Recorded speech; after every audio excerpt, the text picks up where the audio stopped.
అందరికీ నమస్కారం. గుంతకల్ నియోజకవర్గ ప్రజలందరికీ కూడా విజ్ఞప్తి.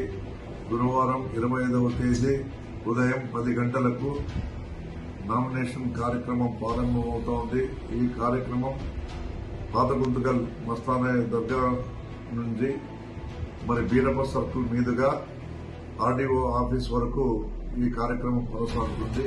ఈ కార్యక్రమానికి గతంలో 2 సార్లు కూడా పెద్ద ఎత్తున తరలి వచ్చి భారీ స్థాయిలో ఆ రోజు నామినేషన్ కార్యక్రమాన్ని విజయవంతం చేసిన సోదరీమణులకు, మిత్రులకు, బంధువులకు, వైఎస్ఆర్ కాంగ్రెస్ పార్టీ నాయకులకు, అభిమానులకు, శ్రేయోభిలాషులకు ప్రతి ఒక్కరికి కూడా పేరు పేరున మా ఆహ్వానాన్ని పంపిస్తా ఉన్నాం. నా ఆహ్వానాన్ని మన్నించి తప్పకుండా ప్రతి ఒక్కరు కూడా ఈ కార్యక్రమానికి హాజరై మూడవసారి కూడా పెద్ద ఎత్తున ఈ కార్యక్రమాన్ని విజయవంతం చేస్తారని ఆశిస్తూ ఇట్లు మీ ఎమ్మెల్యే గుంతకల్ నియోజకవర్గం వై వెంకటరామరెడ్డి.